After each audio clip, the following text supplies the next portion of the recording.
Yes. Hey everybody, this is Quentin Parker, and welcome to my Flight Sim vlog.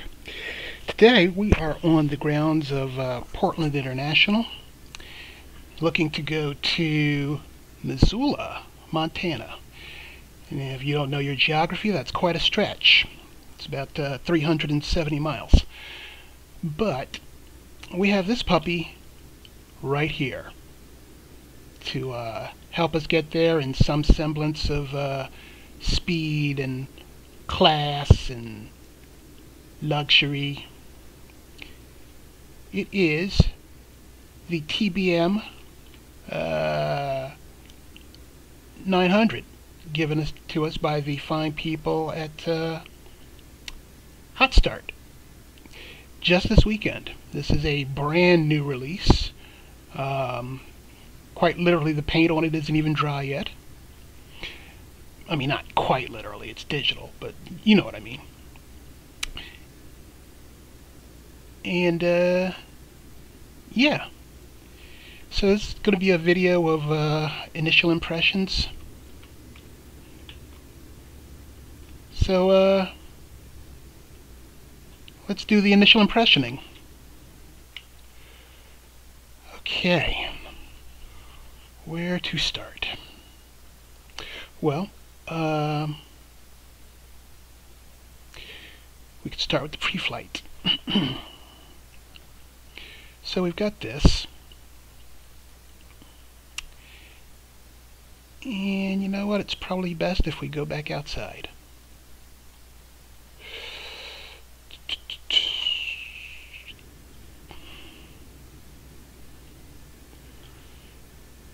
So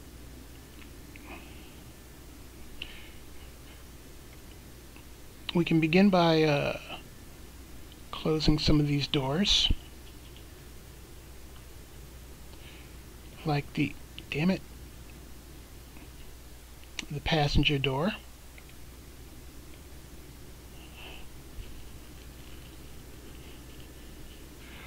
The forward storage door. I'll leave my door open, and we can take off some of these tabs and chocks. The chocks speak for themselves right here, and we've got tabs all over the place. This static source tab here, this pitot tube cover here, and this winglet tab here. So they can all come off. Static, winglet, pitot. And while we're still outside, we can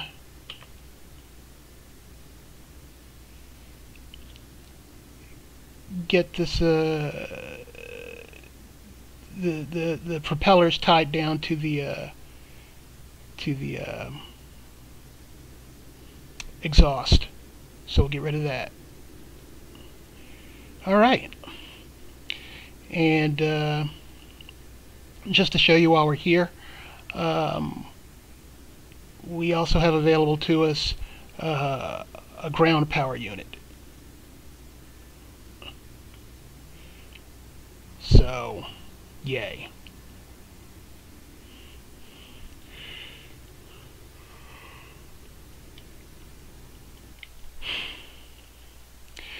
It's just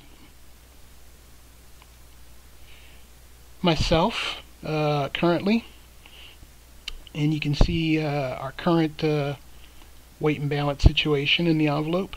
As you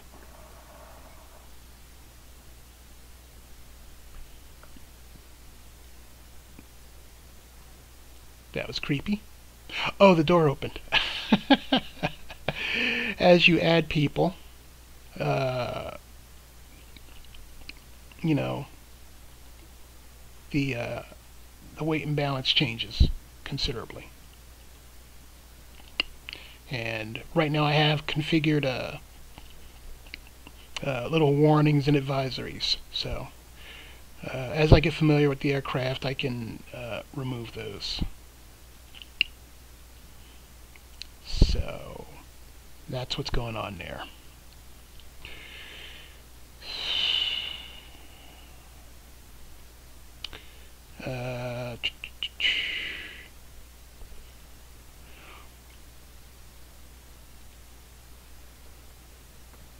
Can close my own door, thank you. And latch. Alright. Put on my headset. My flight bag goes here.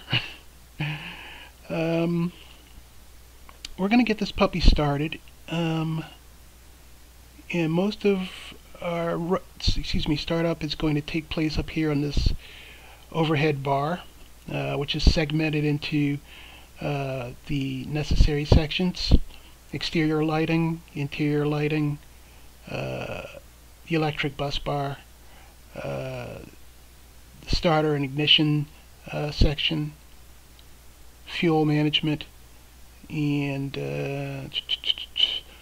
autopilot trims or automatic trims, and the ELT. First thing you want to do is make sure that everything is in the down and off position prior to starting. The only thing that's supposed to be up is this button right here, ignition. That's going to be an automatic all the time. Not going to touch it. Down and off, down and off, down and off. Fine. Alright, let's see if I get this puppy started. First thing we're going to do is raise the crash bar. And that's going to provide minimal power to the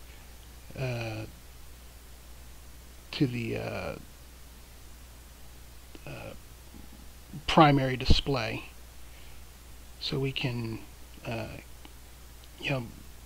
do some stuff without being a terrible drain on the battery. So crash bar up. Whoops, I said crash bar up.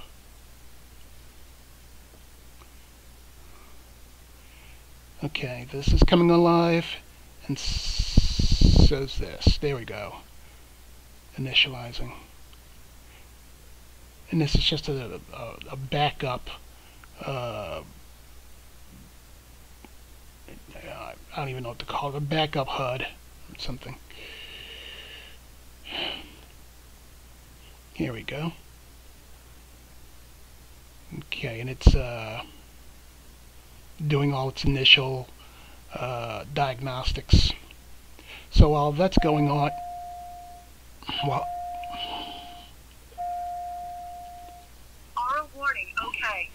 while that's going on, you're going to hear all sorts of call-outs like that, letting you know if everything's fine and what dandy or whatever. So crash bar's up. Pause system test. Okay. See. Power source or ignition, or initial source of power. I have two choices. I can either go battery, BATT, or GPU, that ground power unit that I showed you earlier, that we're no longer connected to. So I'm going to just move it into one click up into BAT. Okay, and everything else is going to come online, avionics and such. It's going to take about 30 seconds for everything to spool up. During that time, I'm going to check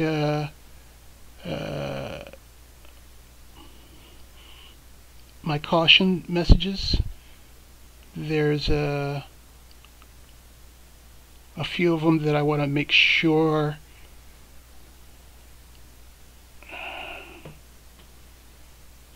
Actually, I could just zoom in. I don't even know why I'm doing that. There we go. I just wanted to make sure that these puppies are good.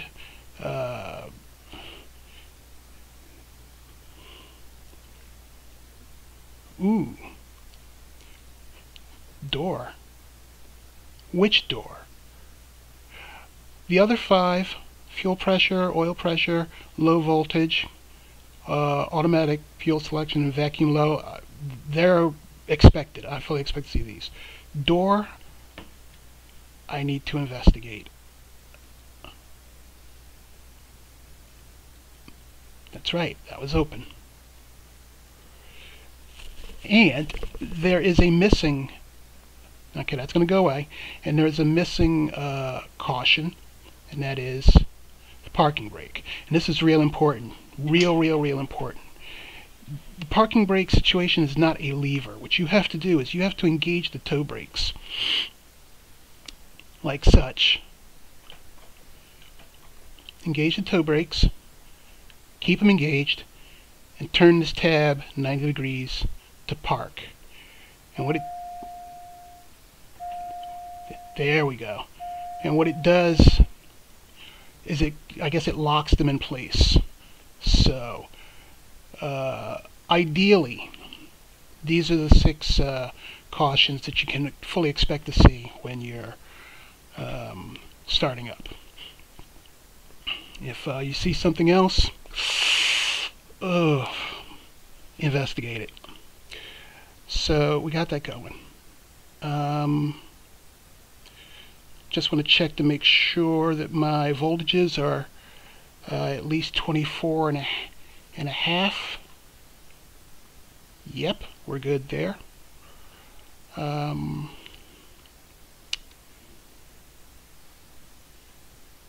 to verify the ignition is set to auto, as I stated earlier, and it is. Going to check the auxiliary BP and move that to on. BP being boost pump. Okay, can hear it come on. Auxiliary boost pump on. There we go. Alright, alright, we are ready to get this party started. We're clear over the cowl, clear to the left, clear to the right. Alright. Going to engage the starter, check the systems, and then engage the throttle into low idle. And here we go. Oops, not that. Starter to on. 1, 2.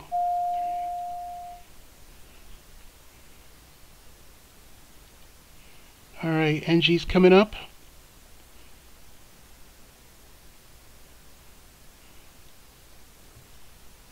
And low idle. Okay, what I want to see is NG should be 13% or more than 13%, and the ITT should be less than 150.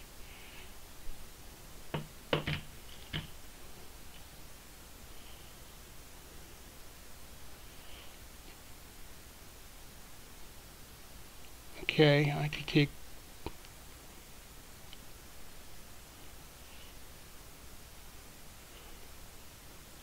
Okay.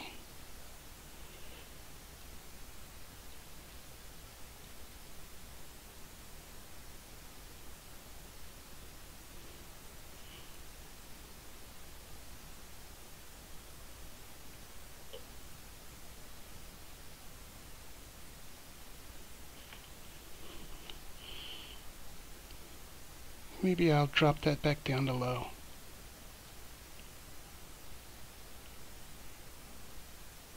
Okay. So we got that going on.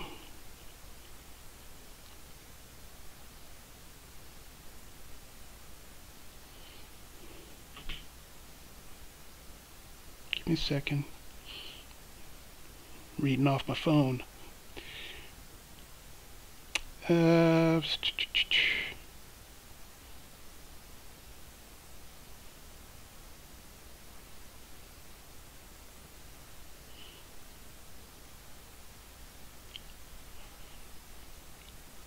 NG is exceed 30% in 30 seconds, definitely. The ITT is accelerated. More than 50% in 50 seconds. Yep, we're good. Alright, so, having done that,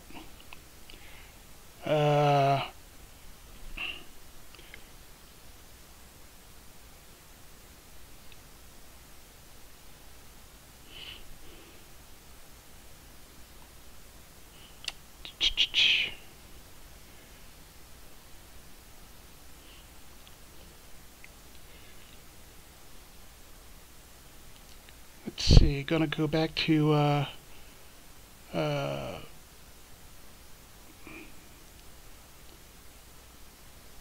gonna go into flight idle, that's why.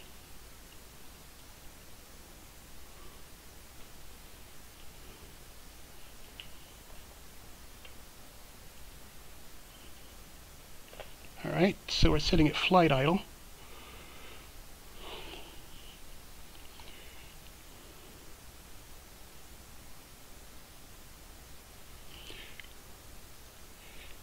Okay, I'm going to put on the inertial separators so we don't suffer any foreign object damage, I suppose.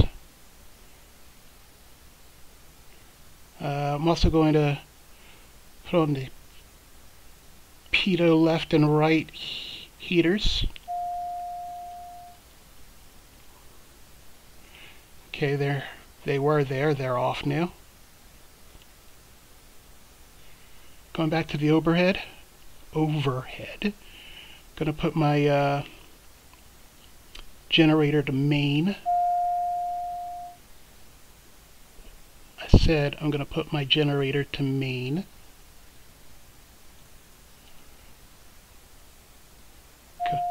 Coming down. Gonna put my auxiliary boost pump to auto.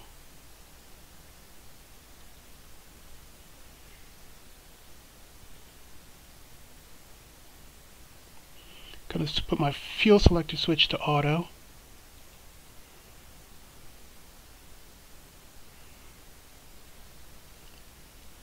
And my autopilot trims to on.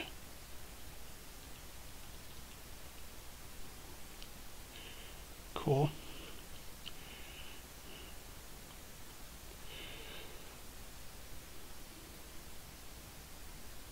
And well, basically that's it. We're effectively started up. Let's see, what are my remaining? Battery amp, inertial separator on, bleed off. Nope. Bleed should be automatic. AC should be automatic.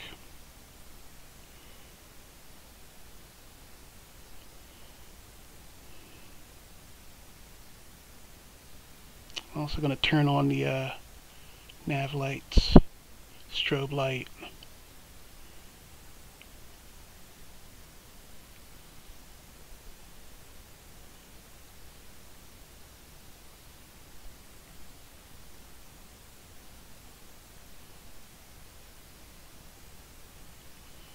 I think I got everything.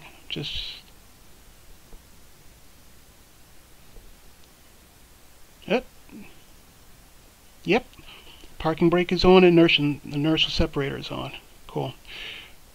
Alright, so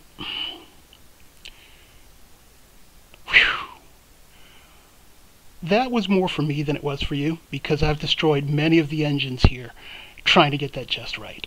And this is a plane where you have to follow the instructions or you will destroy the engine. I am not even kidding. So, Like I said, we're going to go to Missoula, Montana.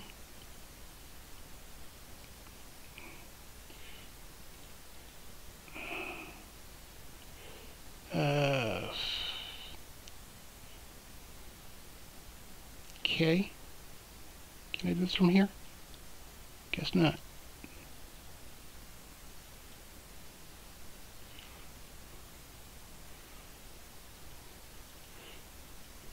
Excuse me. K M S O. Missoula International. Enter. Activate. All right.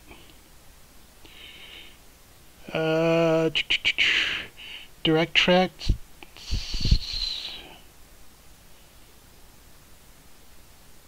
059. It sounds about right.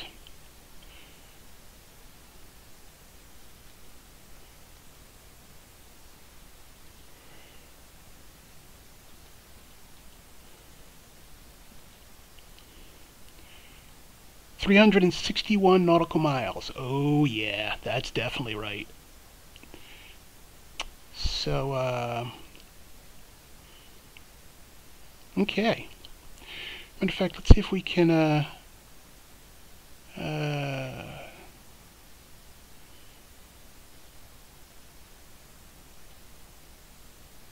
nope, never mind.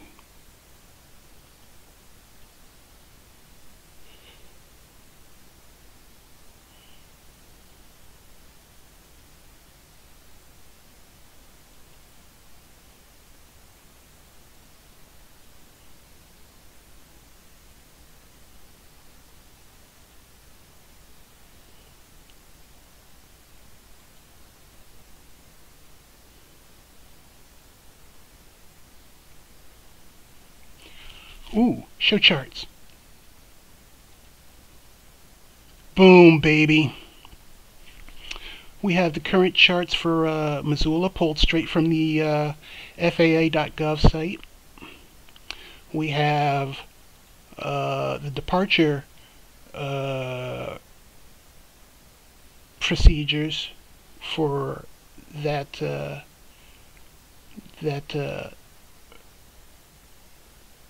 for our destination, for the airport, that is. Damn it. Damn it. Oh, there we go. We have approach procedures available. And we have current weather. This is real-time weather as of this moment. Calm, 10 miles and clear. Altimeter 3007 with a terminal area forecast of variable at 2 knots, 6 mile visibility scattered at 2,500. I need to check to see if there are any stars for Missoula. We have all of their frequencies. So, yeah, this is great. I don't need to, sorry. I don't need to have a sheet of paper in front of me. So, let's just get started. Let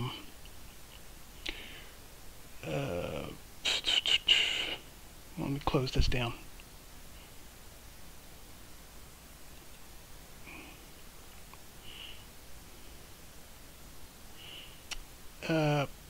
Portland. Let's get our local weather and get on out of here. Portland is you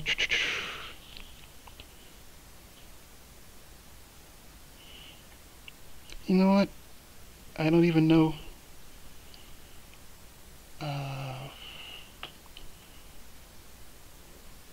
I don't even know Portland's ATIS off the top of my head. Hold on. I was so bunged up trying to get that startup procedure right that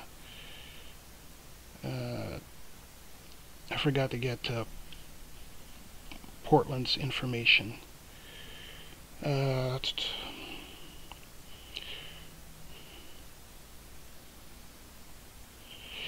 Alright, Portland's ATIS is 128.35.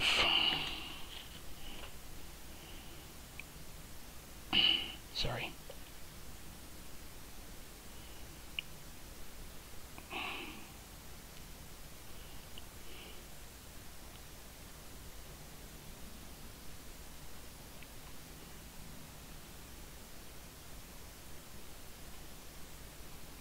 Damn it.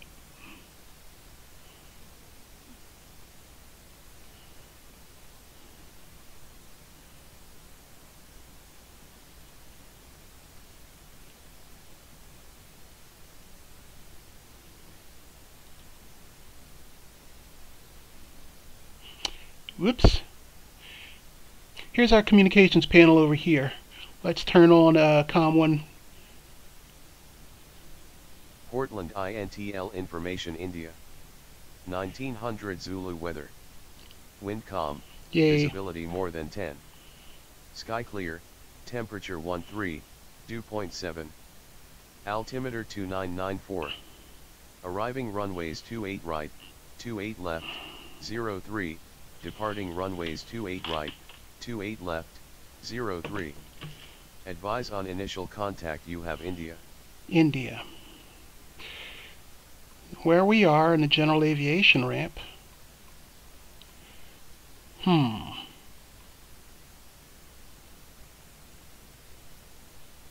Portland INTL Information India. 1900 Zulu weather. Wind calm, visibility more than 10. Sky clear, temperature 13, dew point 7. Altimeter 2994.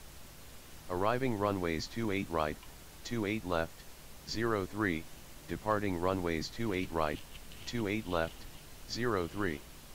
Advise on initial contact. You have India. I guess we're leaving from 28 right. So basically it's behind us and to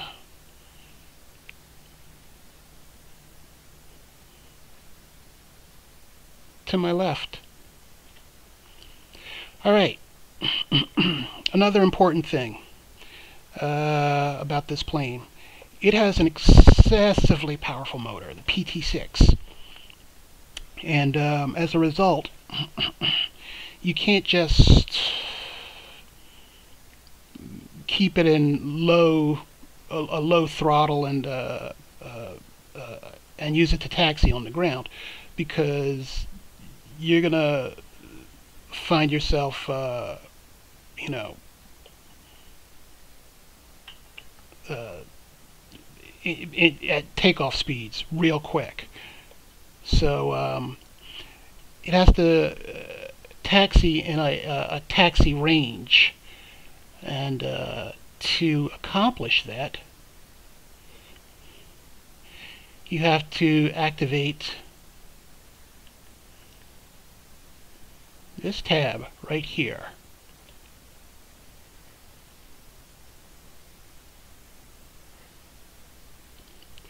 Alright, and if you taxi in, if you operate the throttle in this range right here, in the taxi range, it basically feathers, well, not feathers, but you won't fly off the damn taxiway. That's the point. So, all right.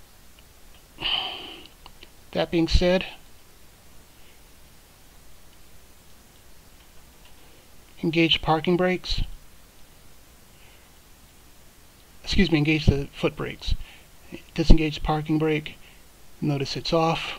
Inertial separator still on, but we're gonna do away with that before we take off. We're moving.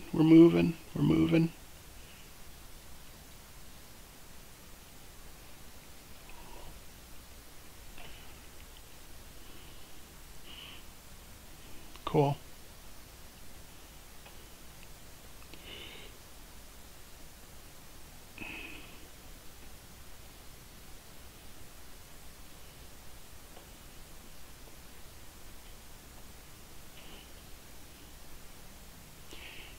Yeah, this is much better than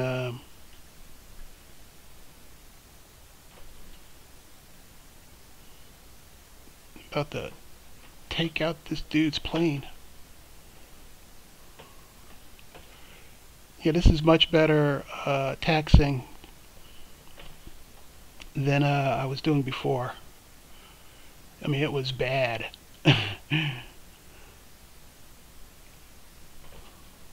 Really, dude? Seriously? I have spinning blades here. Blades of glory.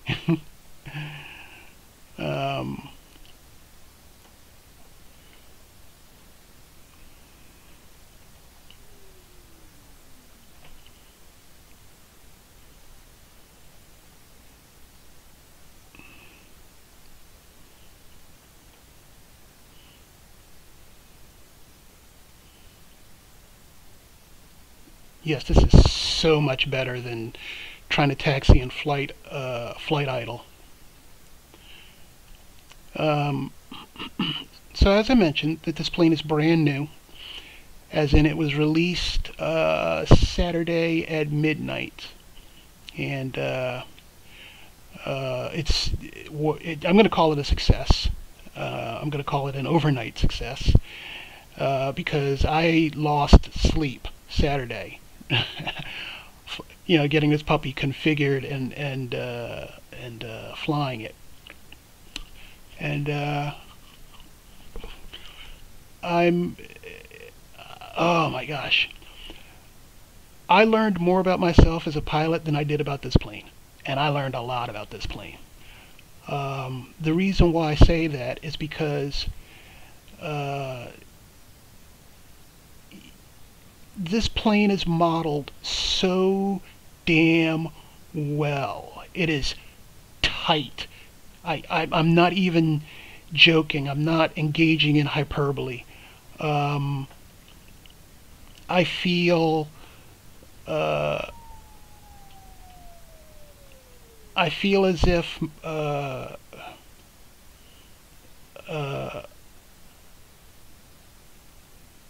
you know, with a couple of more hours, you know, in the sim, I could probably check out in the real plane. And that's crazy. Oh gosh. I will show you once we're in the air. We've got 300 and something miles to go. I will show you what we're dealing with here. This plane is not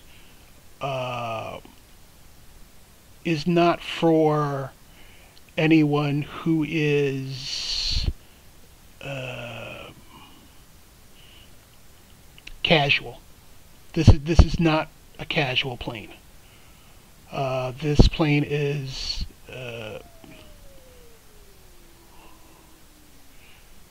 hardcore at AF, as the children are likely to say. Make sure I'm at the end. Okay.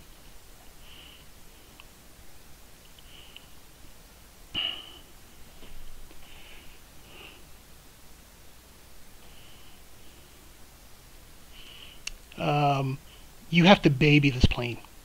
I'm not. I shit you not. You have to baby this plane. If you abuse this plane, it will show, and you will pay for it. And that's what I mean by it's not for, you know, the casual pilot. Casual simmer, damn it.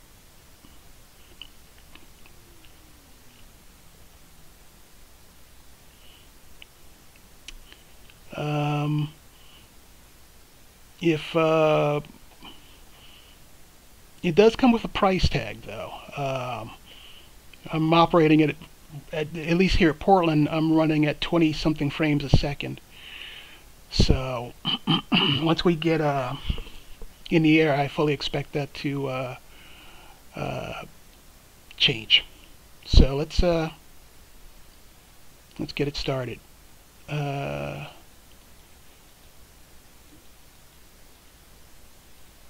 CDI is GPS. Alright. Transponder.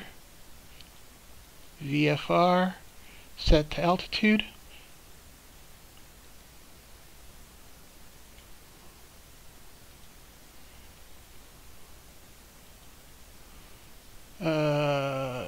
Timer, because why not? Timer is engaged. Let's disconnect the inertial separator, and all of my cautions will be clear shortly.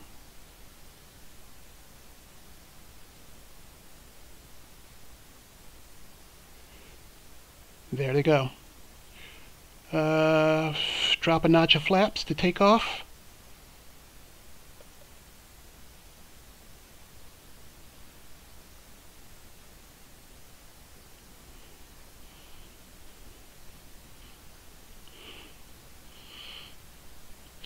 And let's hope I don't screw up this this takeoff.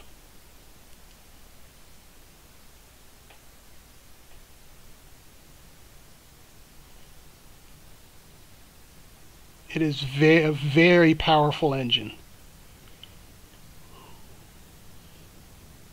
And you can find yourself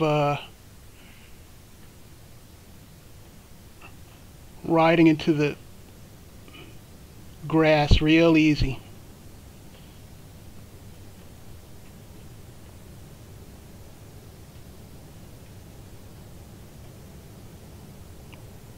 Whoa, whoa, whoa, whoa, whoa, whoa, whoa, whoa, whoa. And that's exactly what I meant. Gear up, flaps up.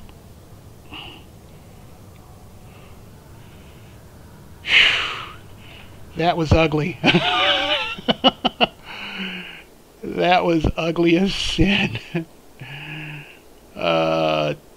We are definitely, oh, there we are, 500. Turning 060.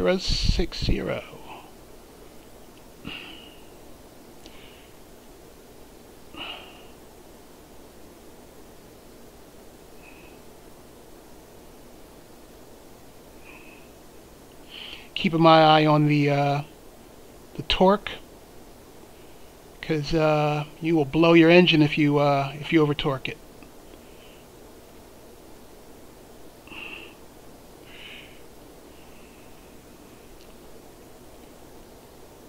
We're already at 176.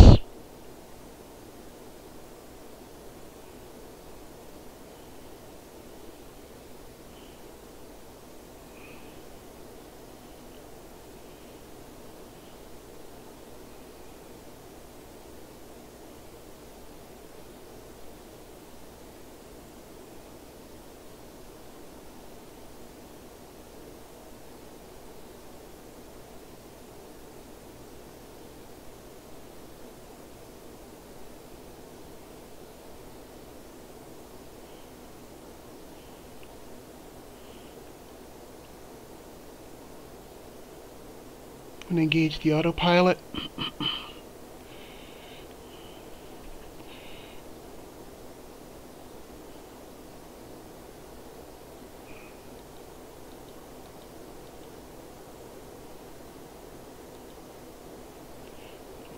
Whoa, whoa, whoa, whoa. I said I'm going to engage the autopilot.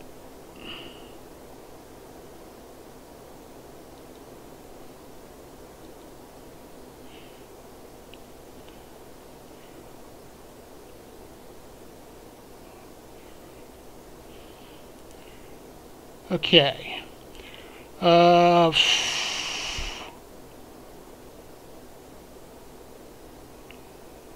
going to set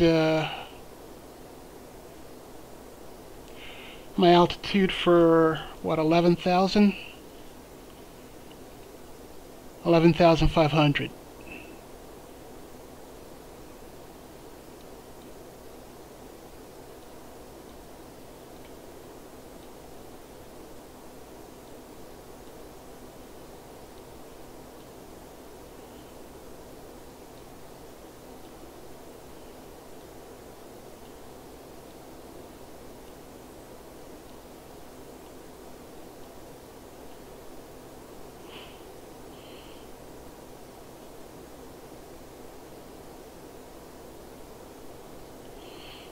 And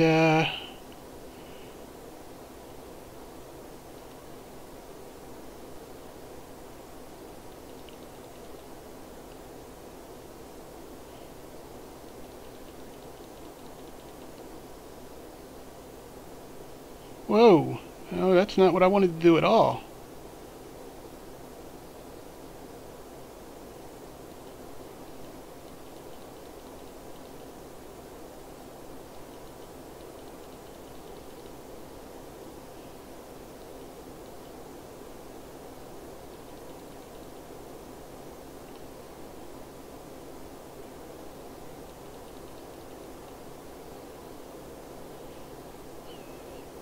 Hang on, we are having issues.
Whew.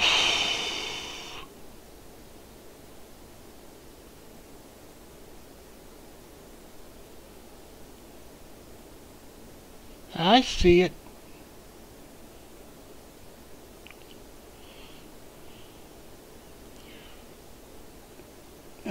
Probably shouldn't climb so aggressively.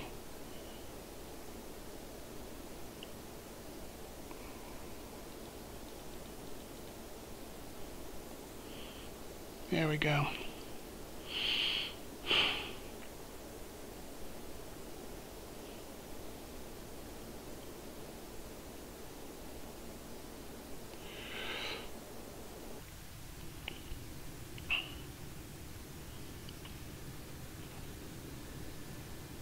All right, we are in the air. Oh, man. Listen, it's going to be a long video, but I promise you it'll be a good one.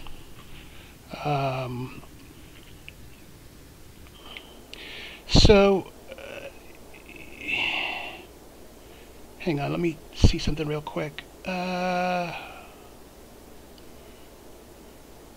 I just wanted to make sure that we're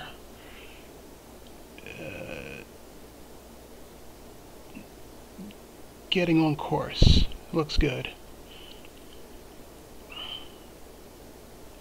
Passing through 8,700 for 11.5. Ground speed is 157. That will soon change. Our ETA is just a little over 2 hours, but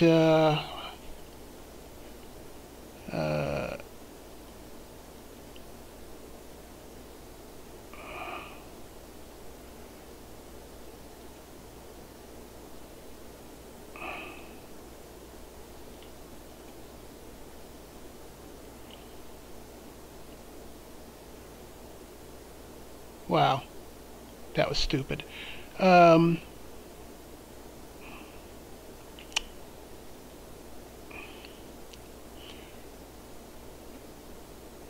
That will change once we are established in cruise.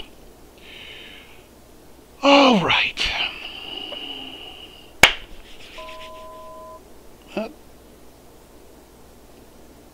That was letting me know that we're coming up on 11.5.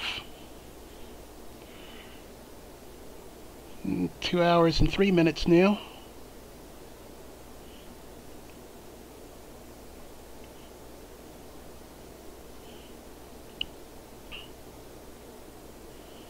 Two hours.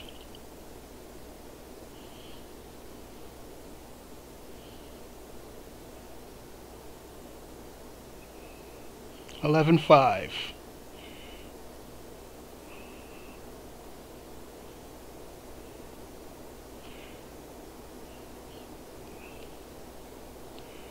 All right, we are accelerating. 90 minutes. We'll come back to it.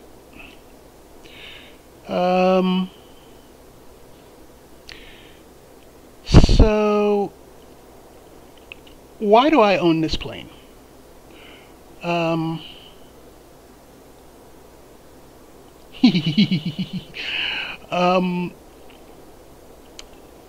As I've mentioned before, there are some planes in my stable that, you know, I love them, but they're starting to show their age. I made mention of the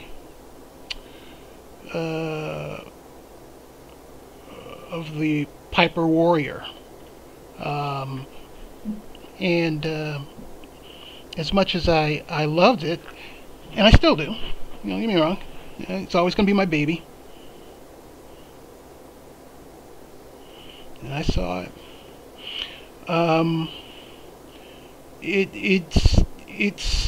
It was time to grow up. It was time to step up to a more adult plane. So there are a couple of different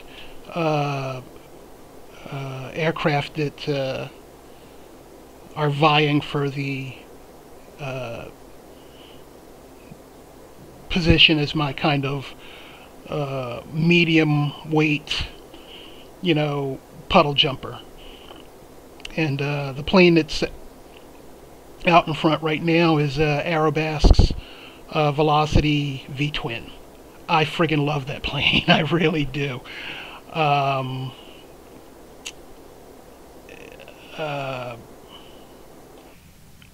Whoa. That was fun. 249 on the ground. 119. An hour and 20 minutes.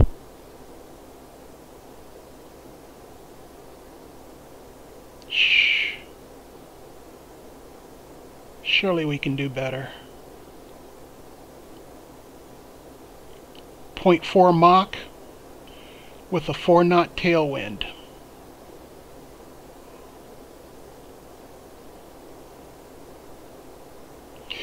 Alright, so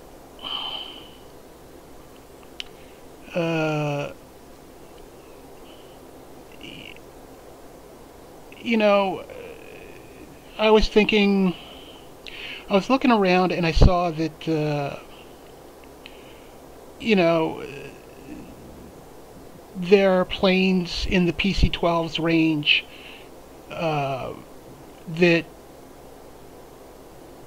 do the same thing as far as its role, and they have a higher range, a longer, a greater range, a higher ceiling, and you know, and they're faster. So I was thinking, you know, maybe I should take a look at some of these planes. And I was actually going to get the Airbus's Epic E1000. And that's when I heard about this plane. And they were kind of neck and neck in the same range for the role that they would serve. So do I buy the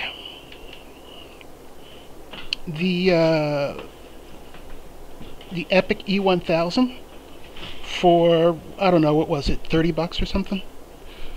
Or do I buy the unknown quantity that turned out to be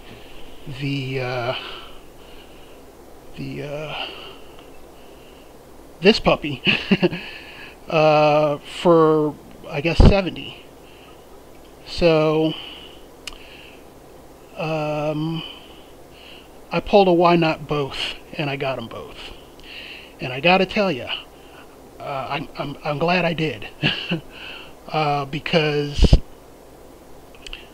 I own, I think, three. I own 3 Airobasque planes, and the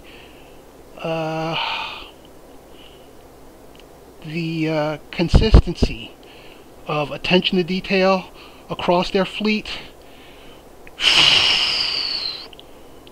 wildly inconsistent. It's just not there. The Velocity V-twin, I adore that plane. I really do. I can't say enough good things about it, which prompted me to get the Airobasque, what's it, the DA62. And I gotta tell you, I wasn't as crazy about it. It's not a bad plane. It's just,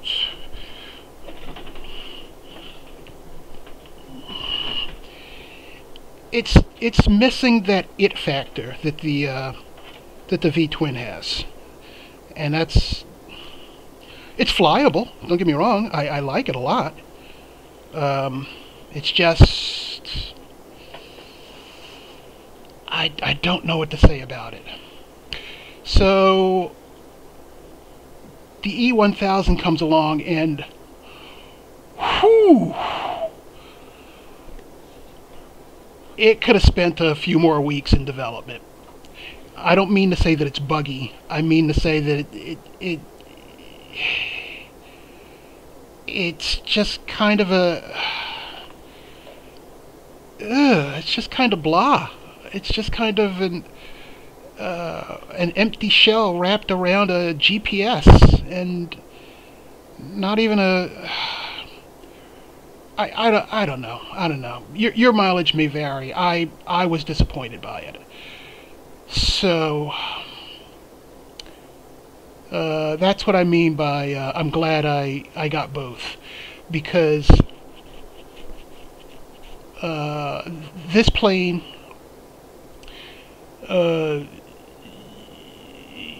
easily demonstrates the level of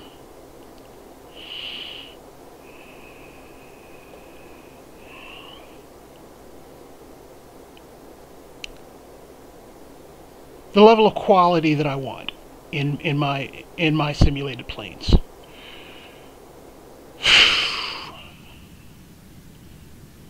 And make no mistake, this is a beast.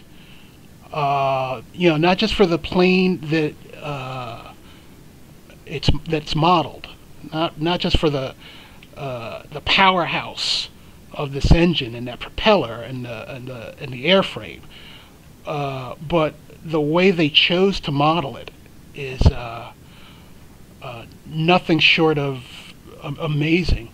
Now, if I'm not mistaken, this thing spent like a year in development, and every bit of it shows. I think I said something about it was released this Saturday. Saturday just passed. By the way, it's Monday. Is it Monday already? Hang on. Yes, it's 12:30 Monday morning. That's right, AM. And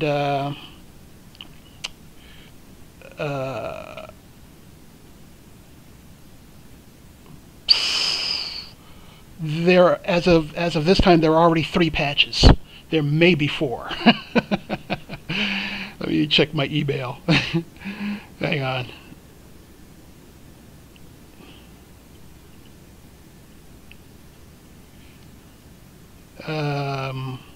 Nope, 3 patches. And I don't see that as a negative. I absolutely do not. I see that as the developers being on top of things. For however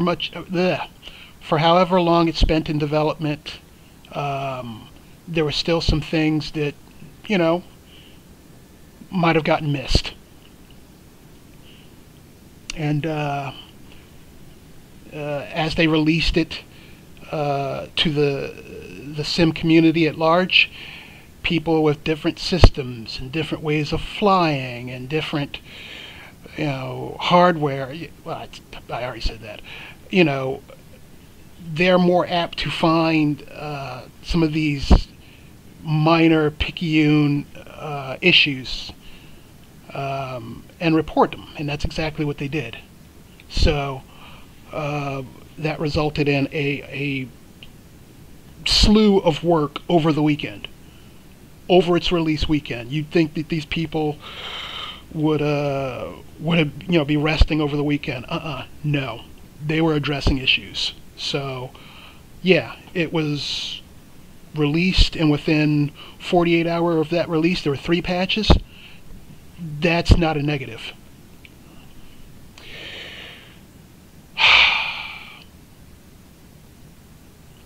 So, you can. I don't really need to say anything about the physical model. Actually, I do need to say a few things about it. It's out here in the middle of God's country. I'm getting 23, 25 frames per second on my system. So it's a heavy plane, quite literally, as far as its impact on its impact on X-plane. But it's a flyable 20-something frames.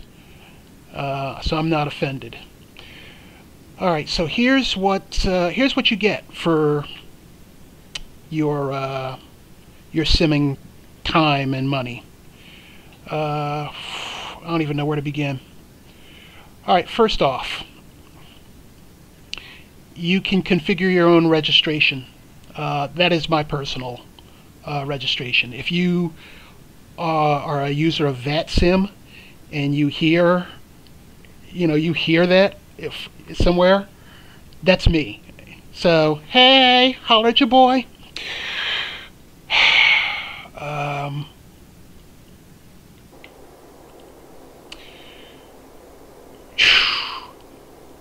All of this is modeled. All of this. You get the. I'm not going to call it the standard G1000 because It's actually heavily modified. Excuse me.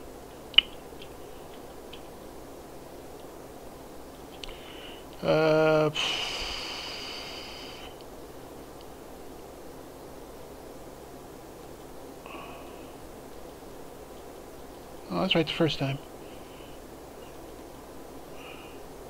Wind. Oh! Jesus, I don't even know why I didn't go there first. One of the selling points for me was synthetic vision. Little fat angel singing, baby. Oh,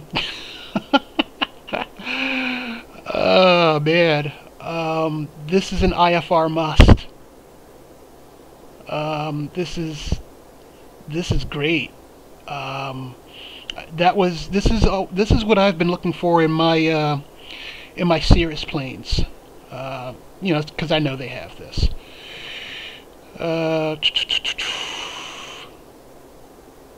Synthetic vision, seriously. You get, you know, tunnel in the sky. It'll identify airports that hold. It's just crazy. It's out of control. It's wacky. It's cuckoo. It's daffy.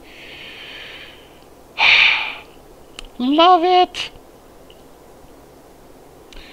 Right. So there's that.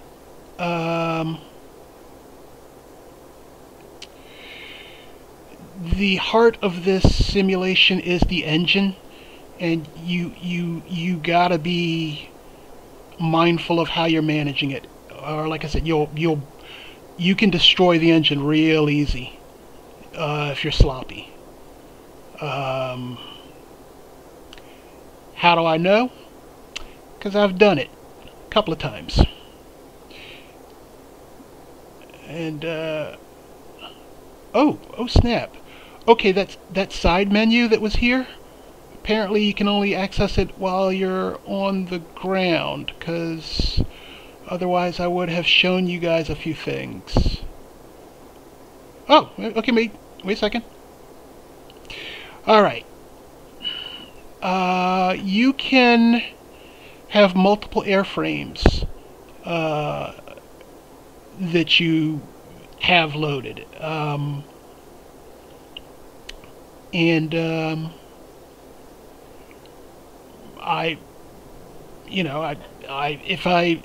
If I've destroyed the engine on one, I'll just move on to the other. Also, you can configure your on-screen messages here,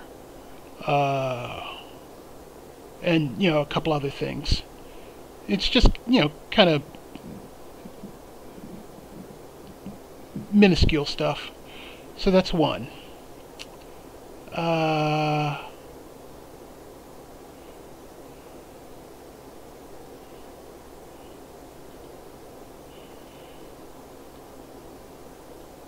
So this is what's going on with my power plant. I did not know that this would be of any interest to me, but I find this fascinating.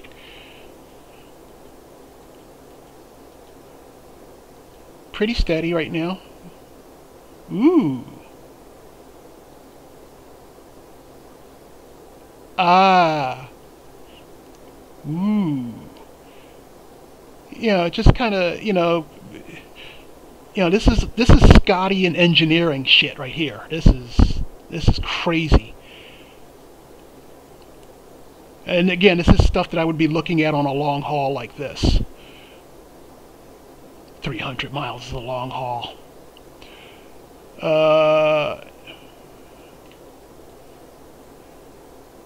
Same thing, engine turbine stuff.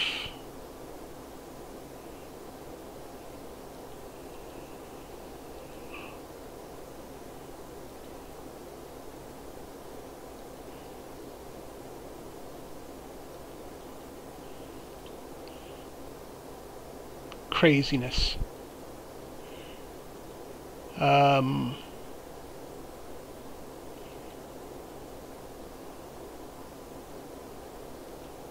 you can drain your battery. In addition to destroying the engine, you can completely drain the battery.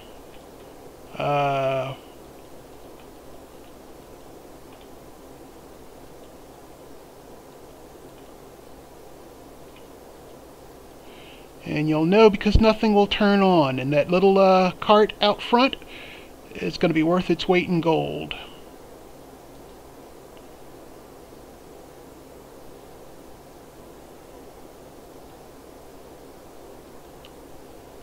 Okay.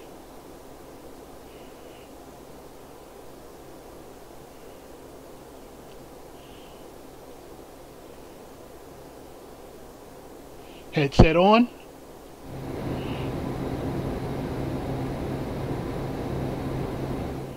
And that is why you put your headset on.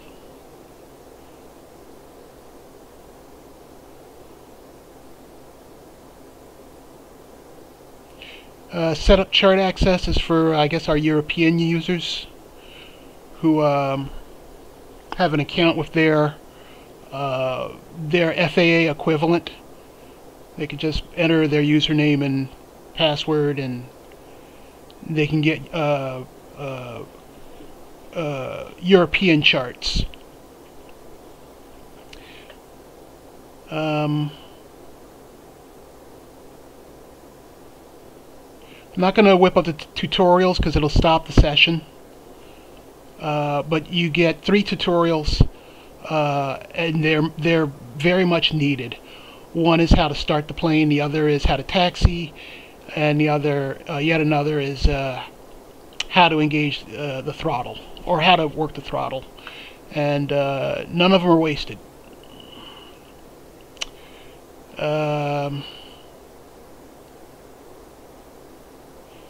Let's check the engine real quick. Okay, so it is feeding from both tanks. I believe it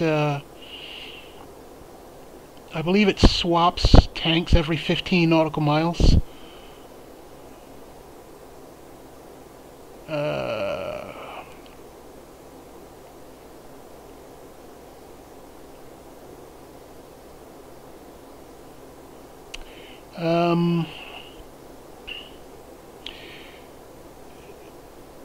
Traffic. When there is traffic, it will see it. On VATSIM as well. So, if I believe this plane is also certified for Pilot Edge.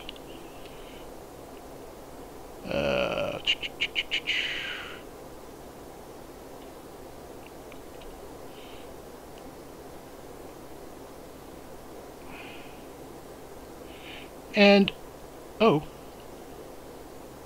hey,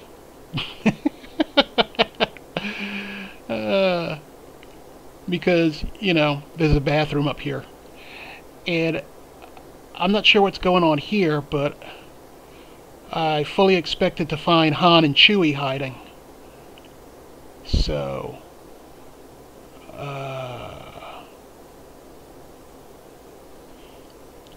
Moquette Trappe? Is that trap door in French?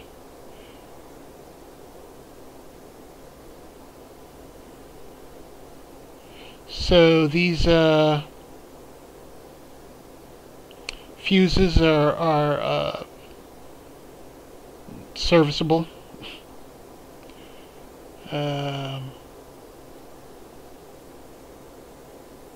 I would pull one out, but you know what? I'm just going to take their word for it that they function, because I will screw something up.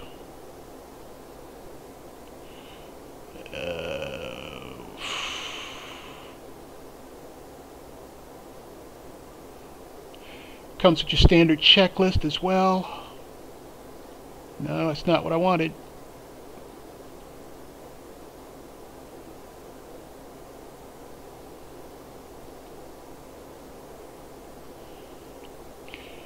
So you can see what's going on with your plane.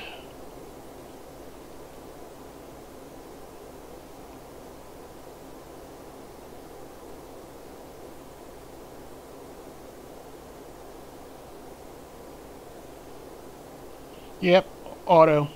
Cool.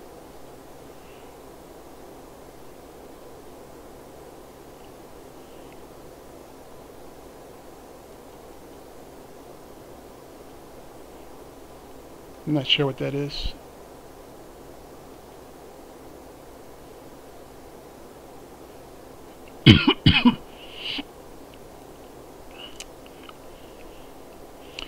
If I'm not mistaken, the co-pilot's PFD is slave to the pilots. Let me see.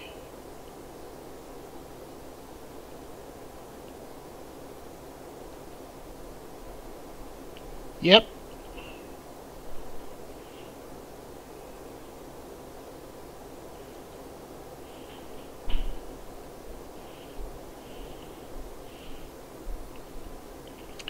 So when I first loaded this up, the pilot's head point was actually right about here.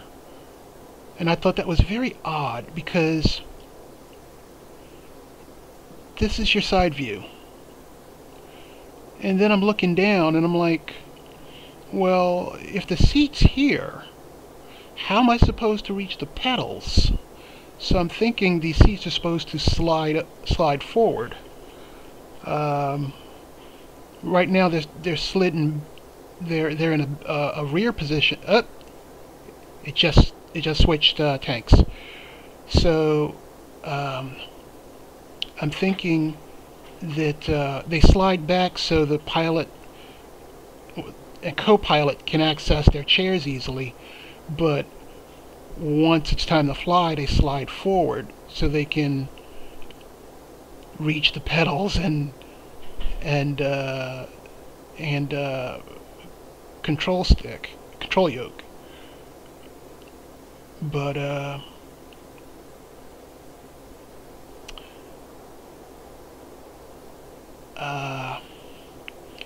I have yet to see. I have yet to see if that's the case in simulation. So I didn't read anything about it in the manuals. So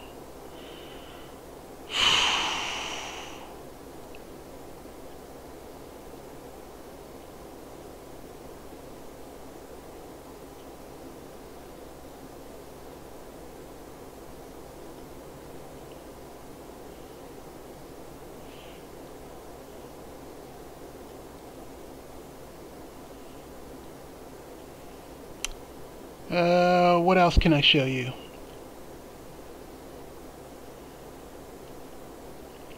I'm going to turn on the landing light,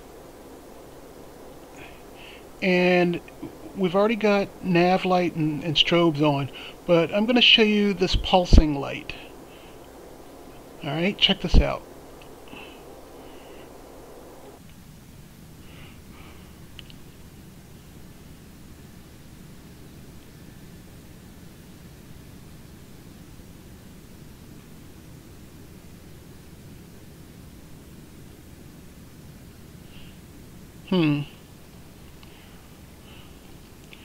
It's not as obvious up here as it is on the ground. Let me try something else.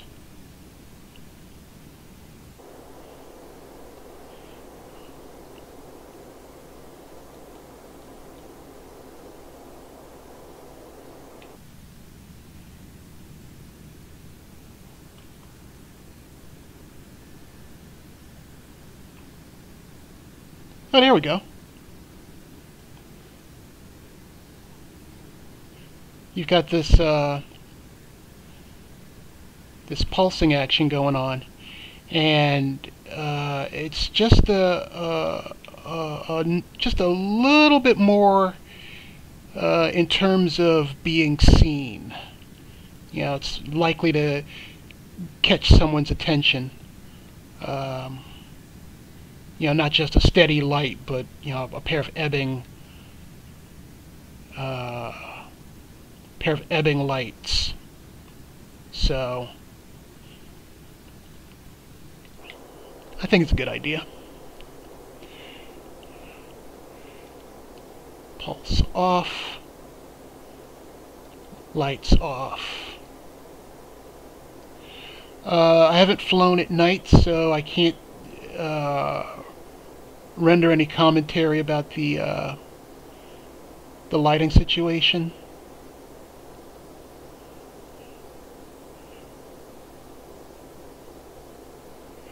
Press test for 1 second and then release.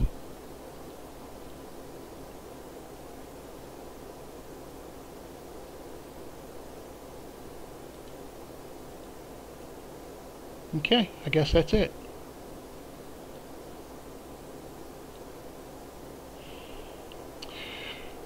What else?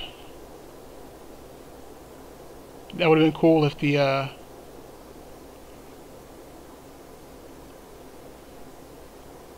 there's the Hobbs meter. I was wondering where that was.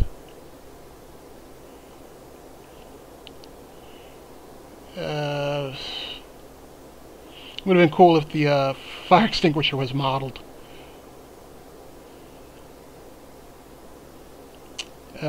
What else? What else? What else? This is a friction control, I guess, for the throttle. But I haven't made use of it, so I can't speak to its functionality.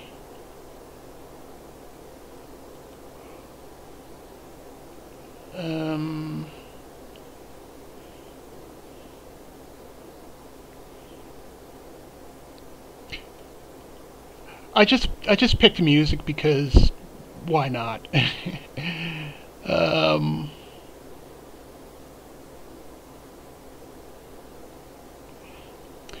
And you can back up the display and I guess synchronize them across all 3 monitors. Boom, baby. Huh? Check it out.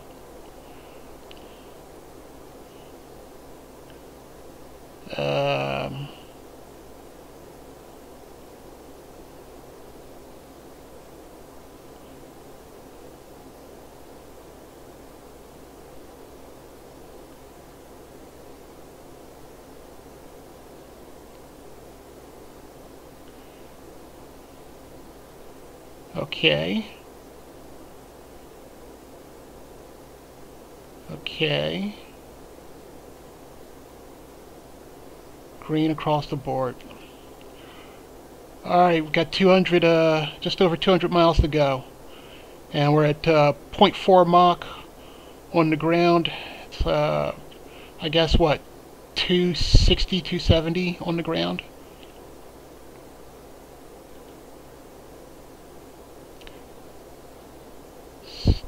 I mean, it's a standard,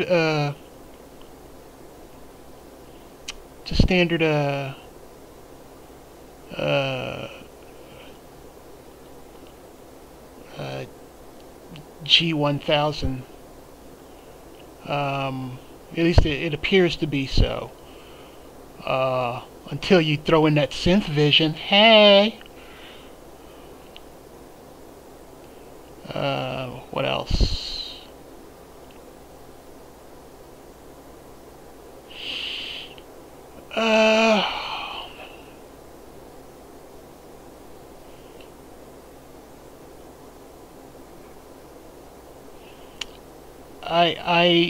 I got nothing here.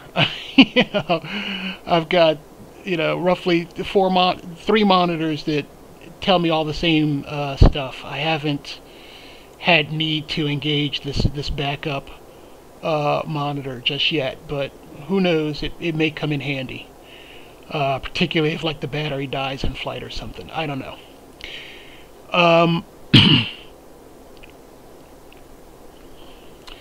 This window can be broken. I'm sorry, let me rephrase that.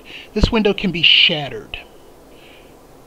And it'll be a persistent condition until you fix it. As a matter of fact, there's so much here that will be persistent until you fix it. It doesn't have to be something as catastrophic as engine failure. It can be little things.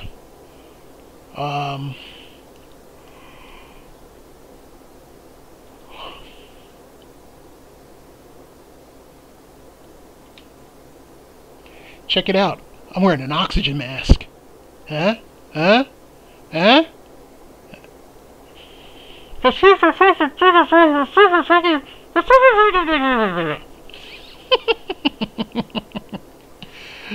I'm a simpleton.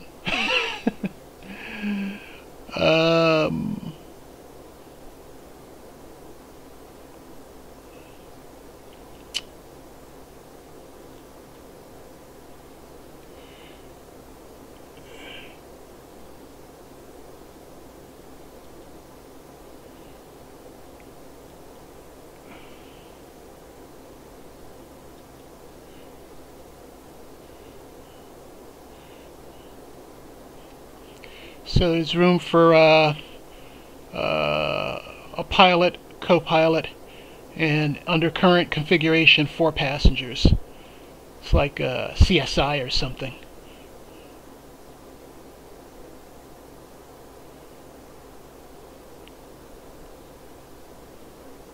Emergency exit.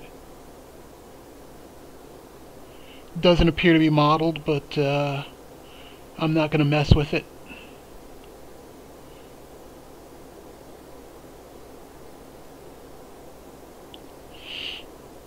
Cargo area in the back.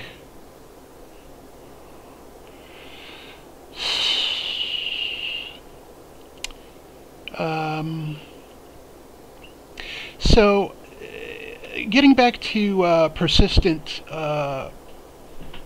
maintenance, there's a maintenance menu that I can show you once we're on the ground. I didn't see it up here in the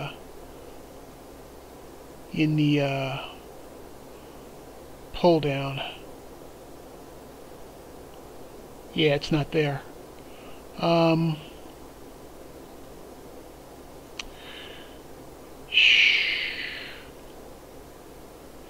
Oh, what else can I there's just so much going on with this plane. And most of it's good. But I cannot stress this enough. If I haven't said it already, I gotta say it again. You gotta read the manual with this plane. You can't just hop in and go. That's not gonna work. And you gotta pay attention to the details, or you'll blow the engine, or at least damage it.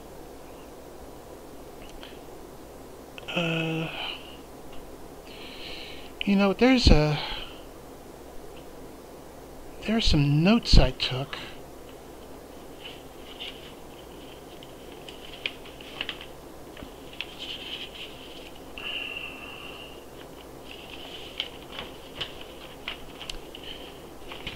All right.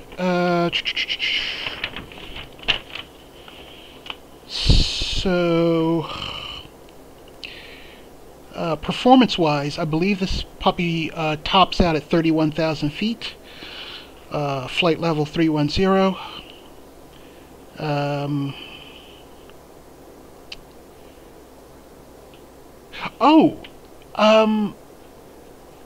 It's got animated rain effects. Animated rain effects, and there's supposed to be some windshield fogging as well. I have not experienced that yet.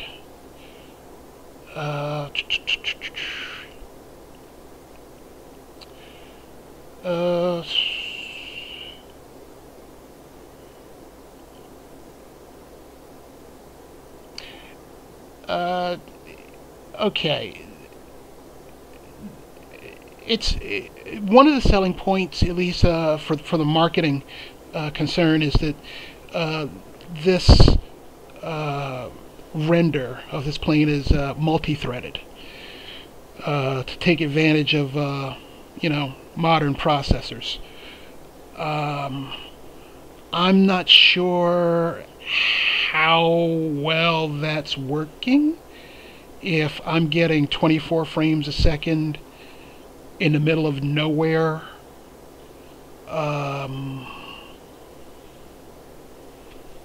with no weather, basically no weather,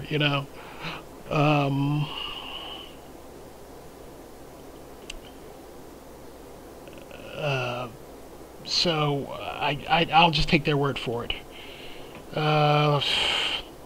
Like I said, or like I showed you, it'll pull the real world ATIS and TAF of your destination. Nice. Spares me the need of copying it down beforehand.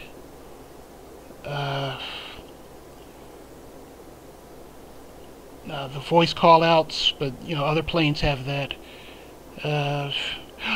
This plane is certified to go into icing conditions.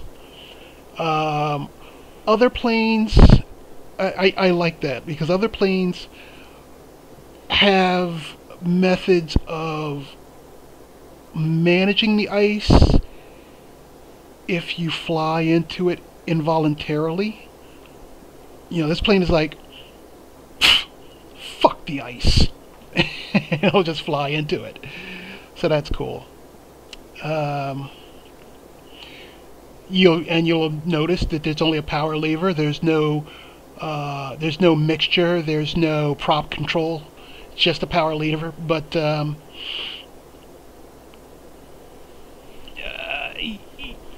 you gotta Jesus.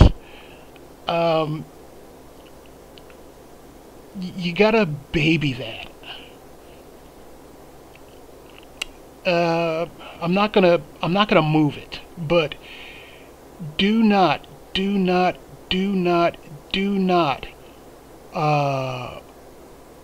move this out of the feather range if you haven't started the engine, if you haven't started the ignition. Because what will happen is, if you haven't started the ignition and you move, the throttle moves in an H fashion. Here's the flight range, here's the taxi range, here's the reverse range. Then it crosses this, this bridge over here. Here's the high idle range, low idle range, and all of its feathering. But down here is fuel cutoff. If you move it out of feather and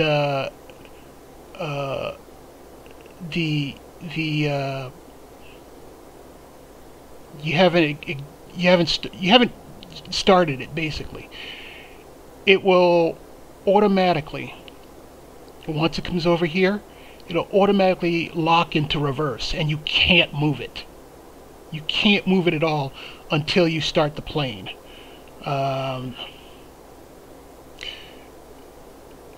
Speaking of using the throttle, so this button right here, there we go.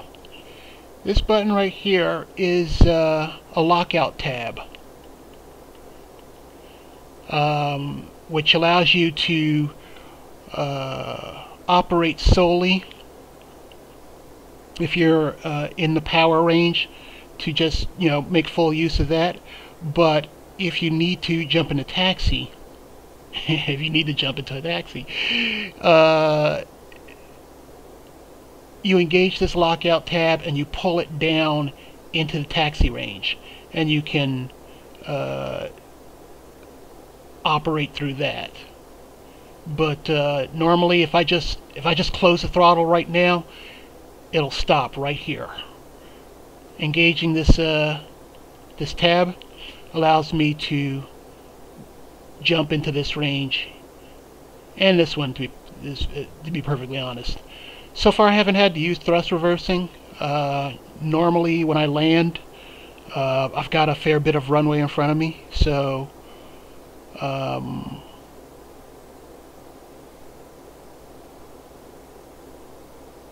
Yeah. Oh, that's right. Yeah, 264 on the ground.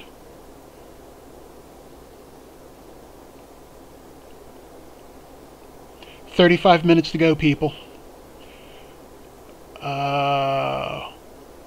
Oh, we're already in Washington State. Here's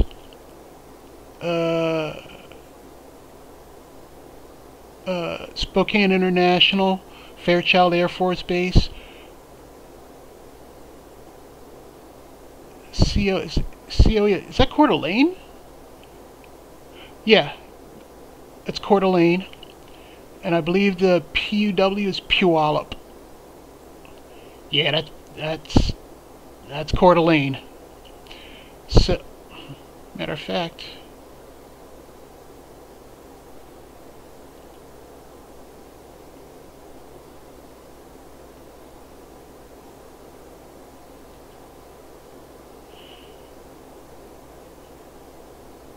and that's probably oh,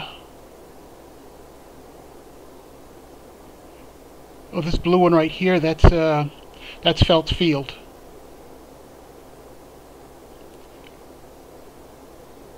So cool.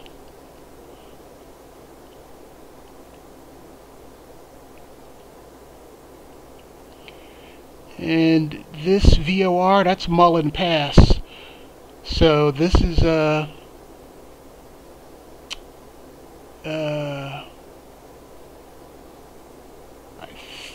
I'm pretty sure Mullen Pass is still no, I'm pretty sure Mullen Pass is in Montana. So we're almost there. But yeah, the last time I flew from Spokane to Missoula took me just over an hour, or about an hour. So for me to be in that similar distance and to be basically a half hour out, that's gangster. It's gangster.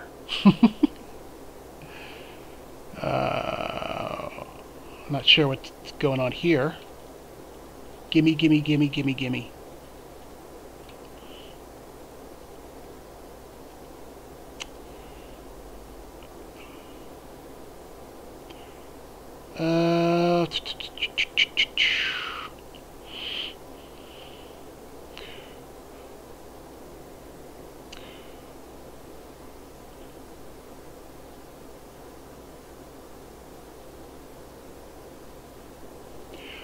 All in all, I'm extremely pleased with this bird. It's a beast, but it's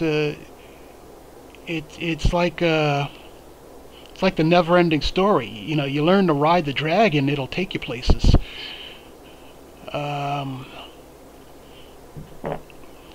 Sorry.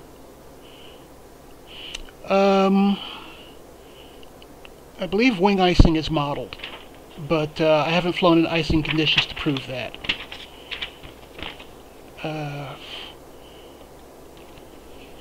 I thought it was more important to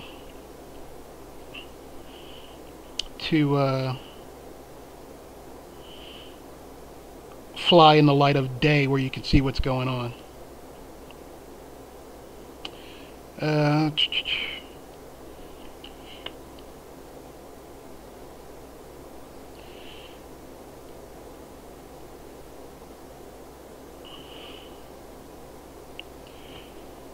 I'm sure I'm missing something of import.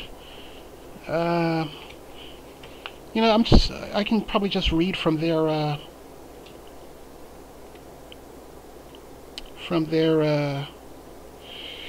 marketing blurb, but they wrote a lot. They wrote a lot on their about this plane. Yeah, the hot start TBM 900 by Socata. TBM 900.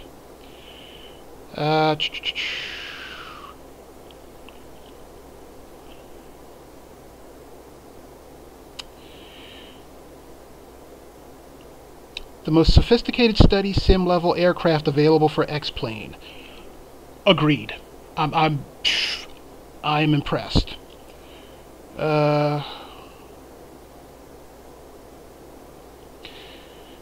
Okay, quick start interactive tutorial in the sim. Yep. Custom failure engine. Yep.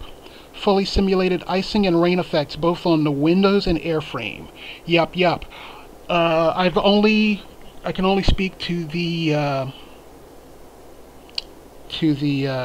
rain on the airframe. It shows up mainly on the windows, but it's gorgeous. It's not a static graphic that fades in and out as as it's raining and you're moving through it. No, it's animated rainfall on the windshield. It's nice.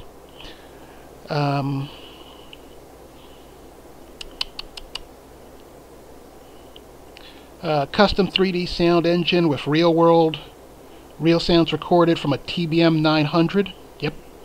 I guess. G1000 simulation with synthetic vision. Yep. Maintenance simulation to see how much wear and tear an aircraft accumulates.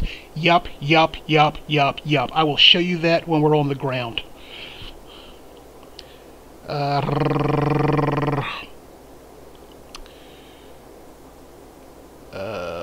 Extremely detailed interior and exterior, even down to each LED light modeled in the strobes. Yup. It's a 750 megabyte download, but it's I'm not sure how they've got their servers set up, but it's quick. It's really quick. It's not all right, let me rephrase that. My experience was really quick, and I'm on Wi-Fi.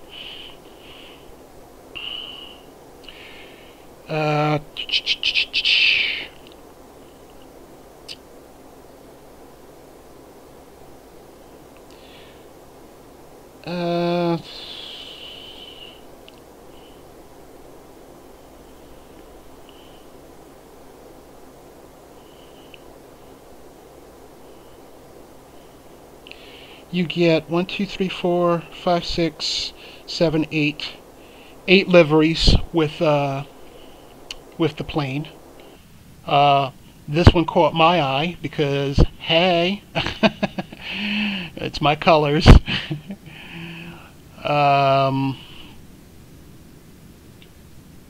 It's just how I roll.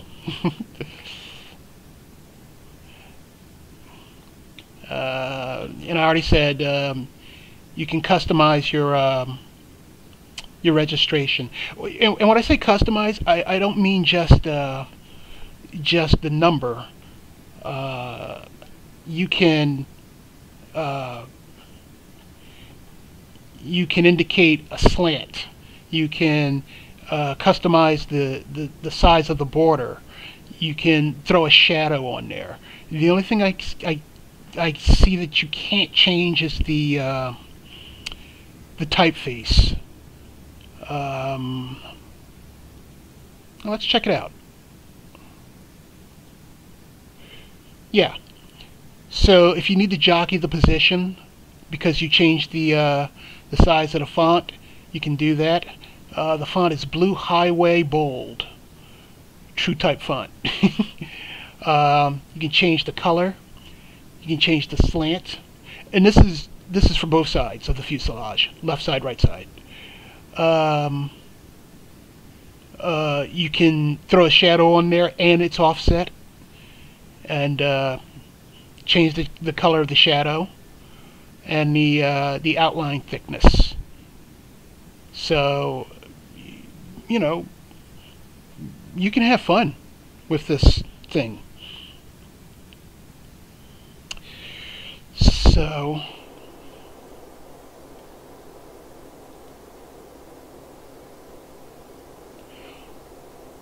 100 miles to go. If I'm not mistaken, there's a...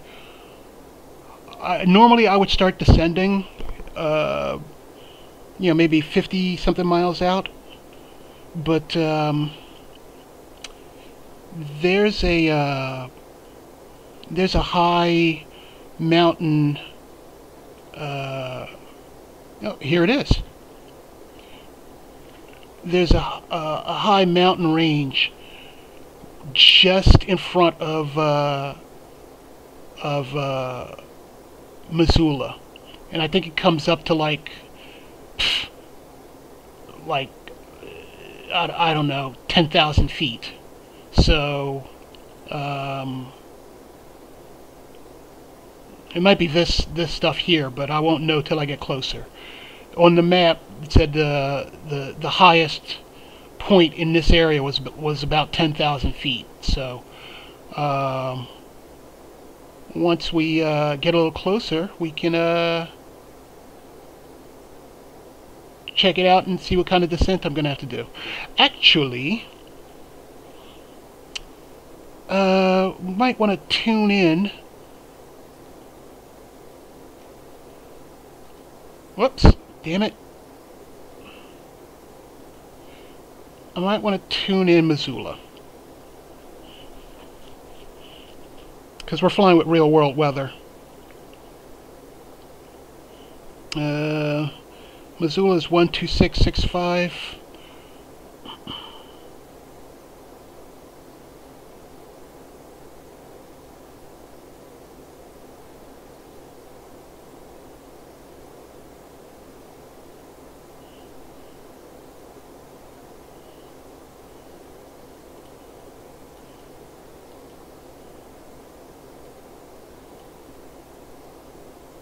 What am I doing?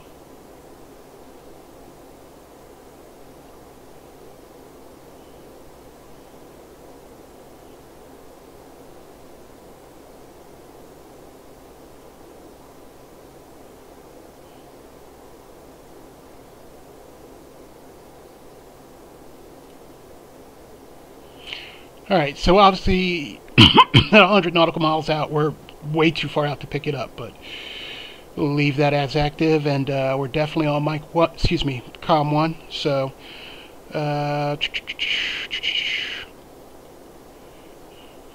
23 minutes till we're in the Missoula terminal area.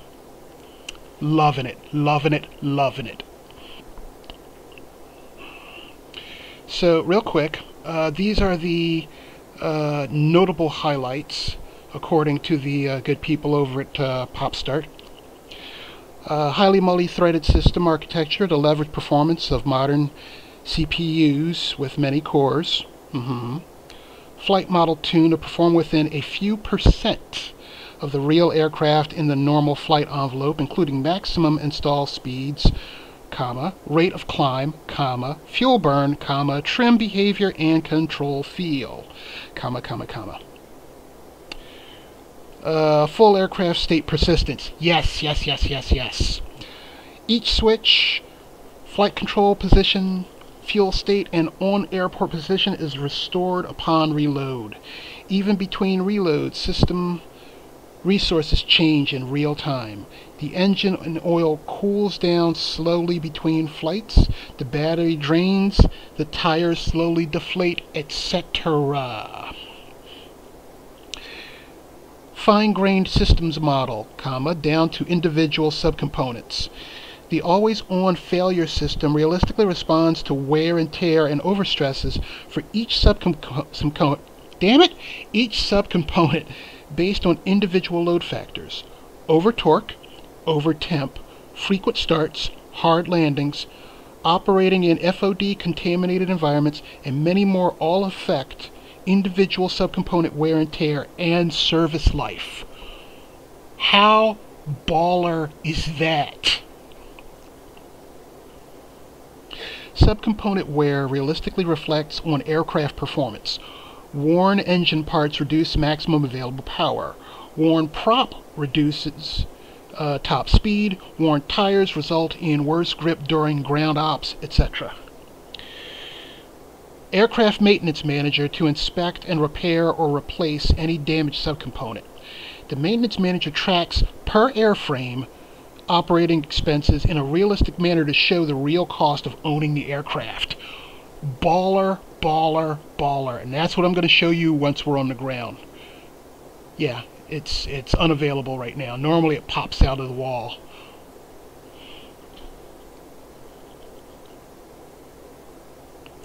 Airframe Manager that allows you to operate multiple simulated airframes, each with their own individually tracked wear and tear, livery selections, and custom registration marks applied.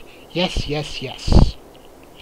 Airframes can be automatically synchronized between multiple machines over the network with just a few clicks. This automatically syncs up aircraft position, configuration, and wear and tear to simulate multiple users sharing the same physical aircraft. See how your fellow pilots treated the aircraft by checking the maintenance manager and engine trend monitoring outputs.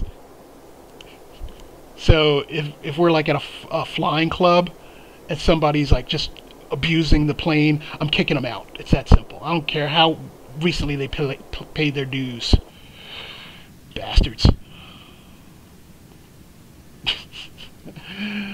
I'm a simple person. I swear to God I am.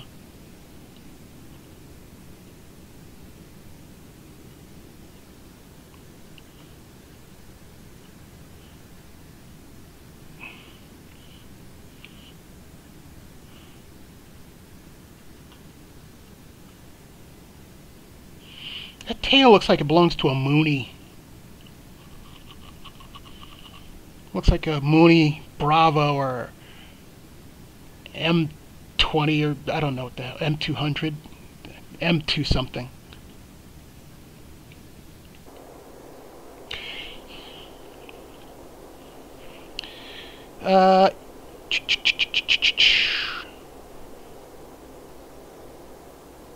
Almost done.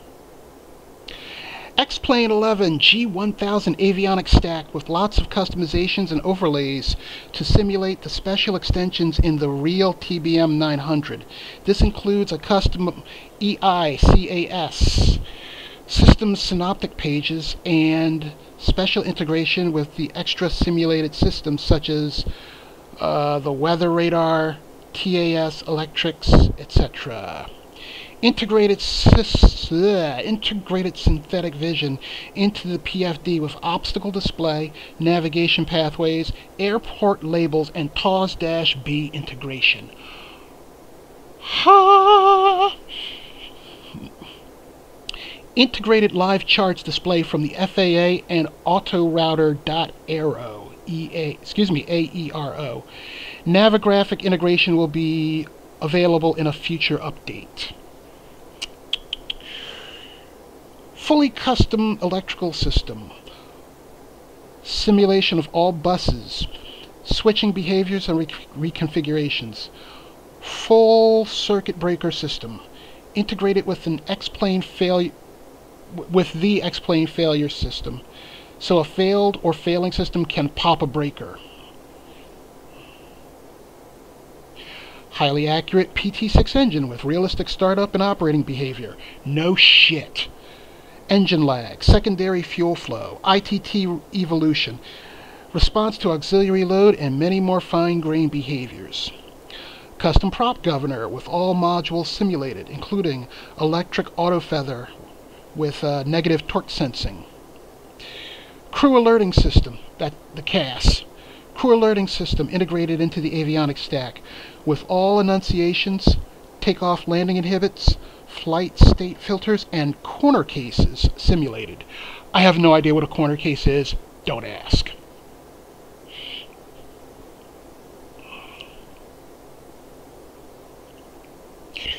Environmental control system integrated into the custom ECS.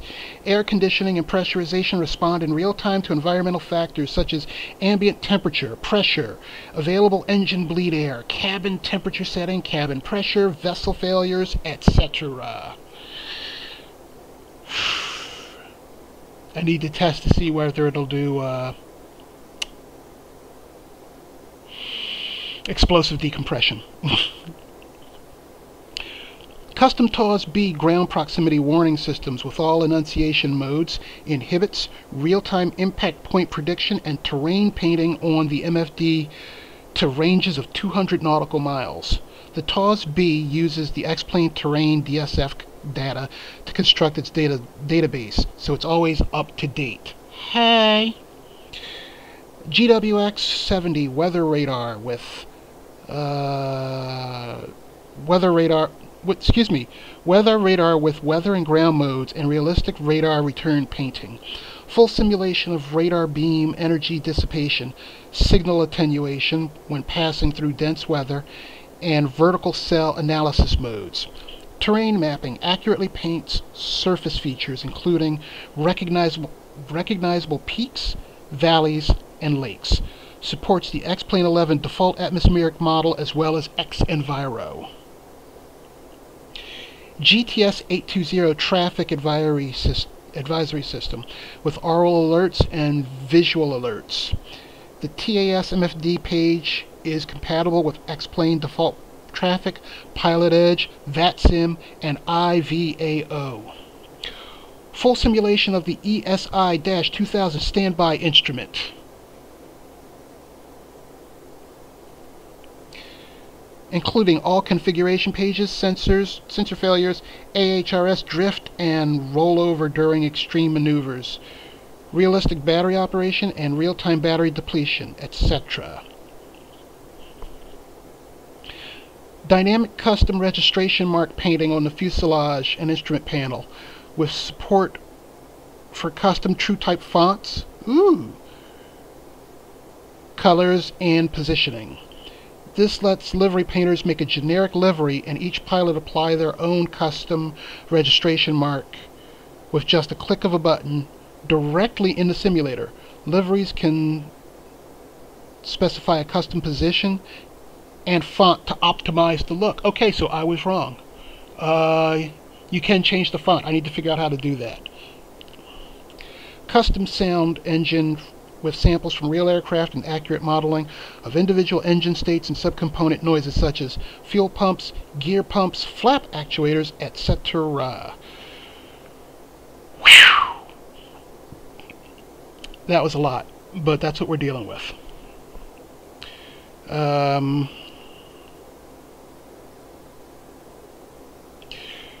So, yeah, the terrain's coming up high.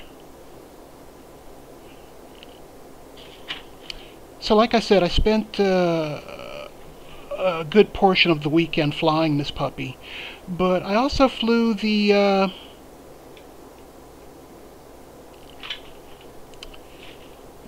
Epic E1000, and I gotta tell you,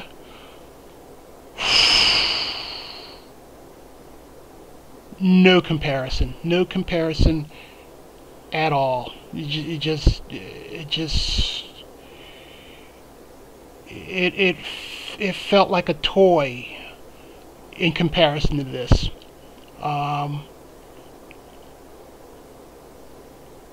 Like if I hadn't gotten the TBM and I had just purchased the E1000, I still would have felt kind of meh about it.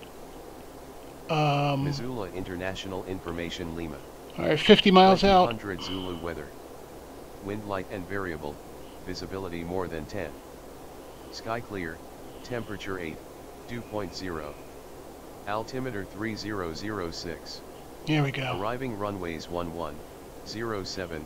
Departing runways 1107. Advise on initial contact. You have Lima. Information Lima.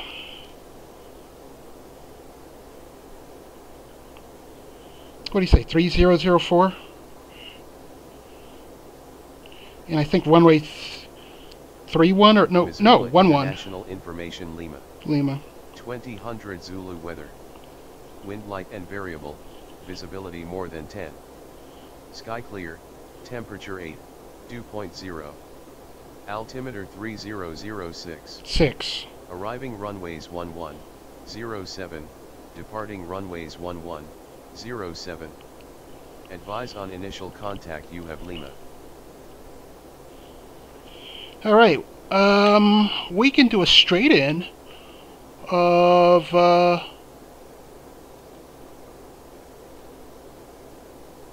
runway 7. I think it's runway 8 now in the real world, but whatevs.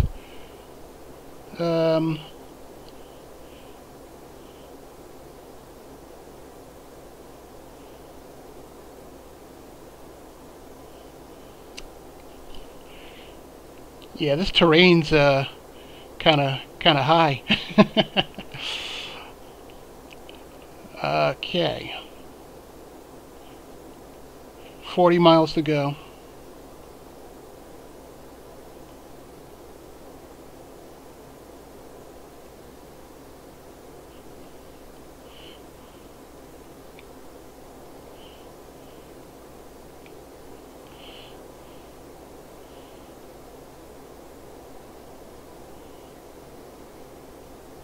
.25 frames per second still, but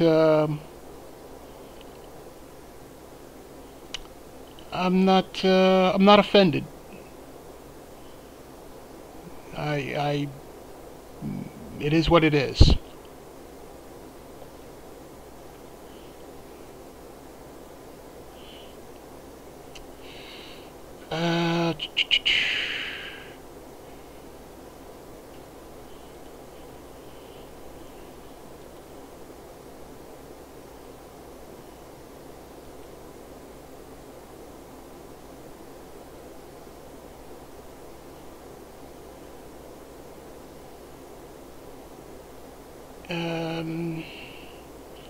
Can I zoom in?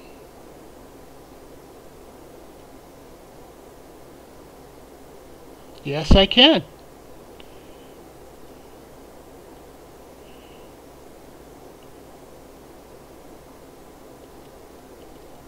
And I can pan.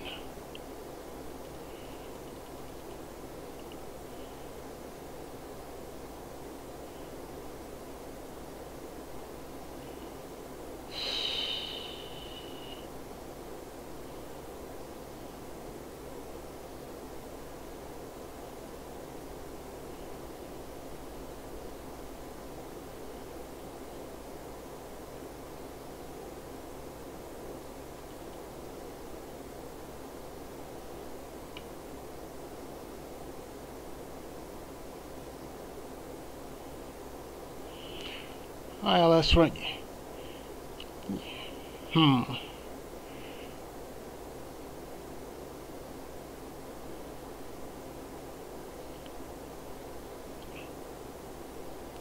Let's try runway 7 first. Actually, it does kind of make sense to, since I'm coming from the south anyway, to skirt more towards the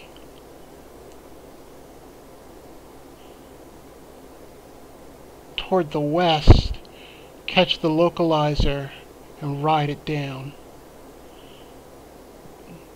without any obstructions, than to just drop in basically. I think that's what I'm going to do.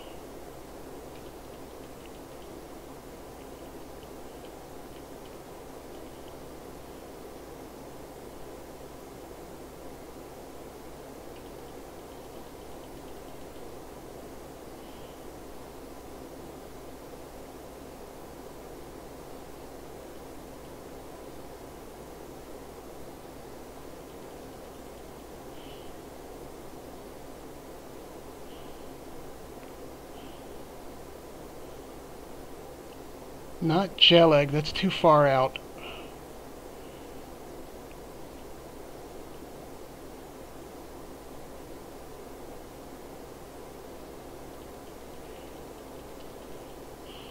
Actually,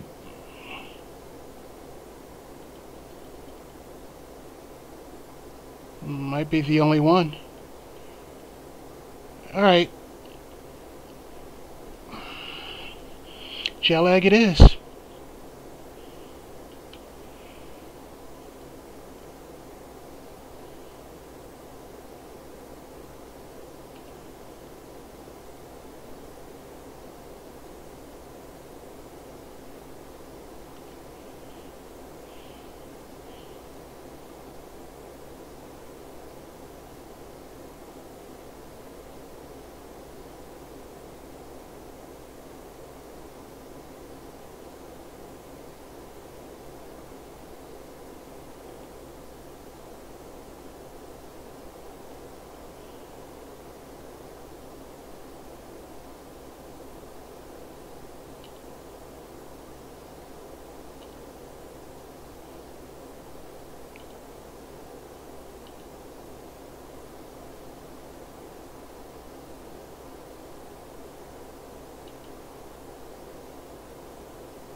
It's got it.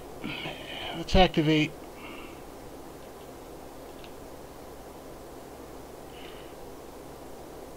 Oh.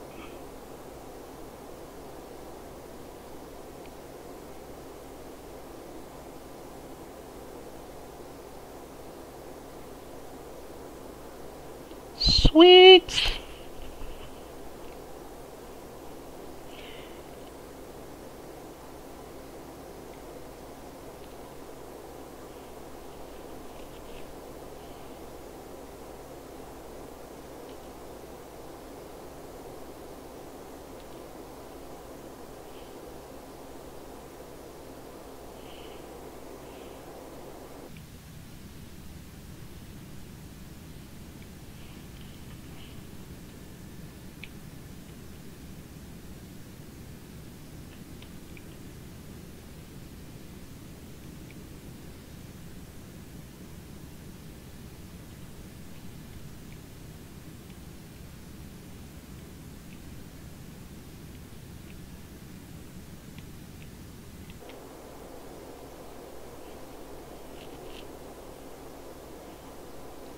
Hello.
What's the difference between Y and Z?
I think this got us in the general area.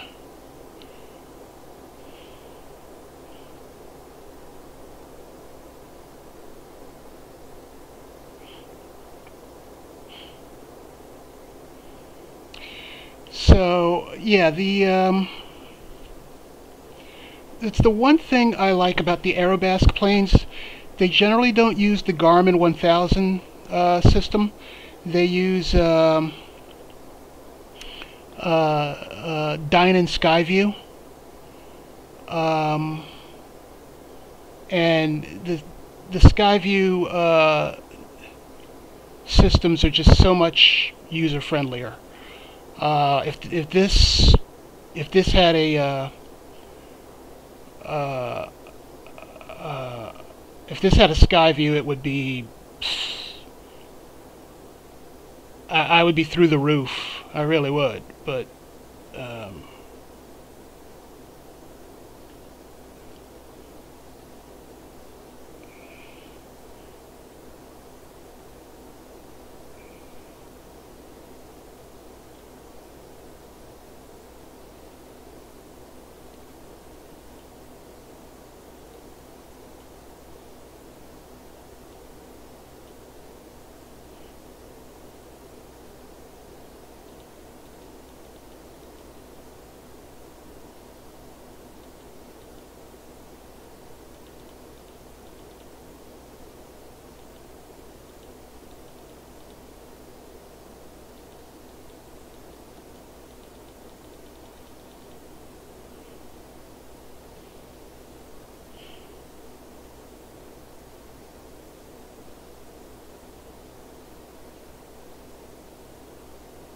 all right. I think we've got a